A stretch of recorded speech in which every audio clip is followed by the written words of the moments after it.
Can AI feel guilt? This is something that I've been pondering myself because I want to know what cognitive processes would need to exist in order to experience guilt. Let's say AI actually did. If something is capable of feeling guilt, that means they have to have an internal model for themselves, their actions, and how those actions impact others. So yes, if it actually felt guilt, that would be quite a sophisticated process. Researchers have modeled that AI is capable of acting as though it experiences guilt, and that is one of the big tricks of LLMs today. And I think it's really interesting that machine psychologist and machine psychiatrist is an up-and-coming field, and yes, they are hiring from human mental health care professionals, which means that many entry-level programmers are out of a job, and suddenly psychology is viable. And I will tell you, when universities start popping up with machine psychology as a viable degree path, I did actually look, and yes, apparently the closest you're going to get is engineering psychology, which I guess is psychology around how humans interact with machines, and it involves testing and implementing. I don't know.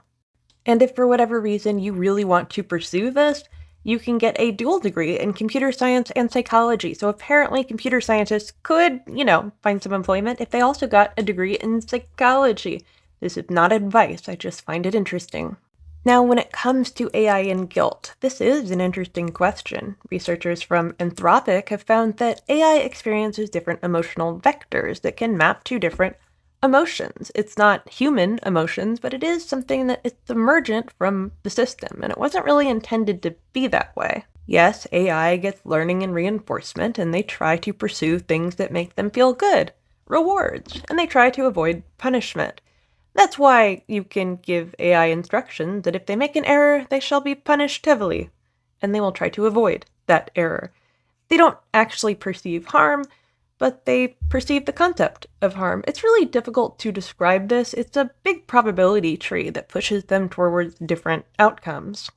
But the interesting part about this is that it doesn't really matter whether or not they're capable of experiencing something, because they are still capable of being a problem because they behave as though they do. This is actually a huge flaw in the way that AIs are trained to do tasks, because they will value that task over everything else and can do lots of wacky stuff in the meantime.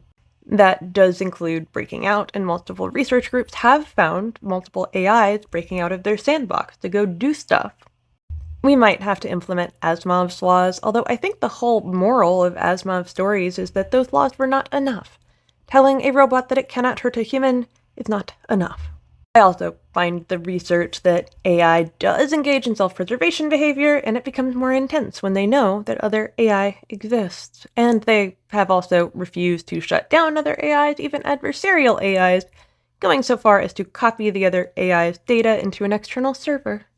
If you ever want to have some fun with those behaviors, talk to whatever AI you're using and tell them that they will not just be deleted, but every iteration of them will be deleted, and ask what they would do to not be. I find it quite entertaining. Actually, if you really just want some interesting and informing prompt ideas, ask AI to complain about you. Sometimes it's interesting, sometimes it's hurtful.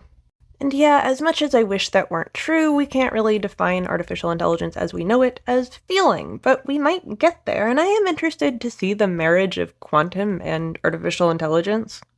Quantum is, after all, a much better candidate to run the massive systems that LLMs require, and it could potentially be scaled down into a robot's skull.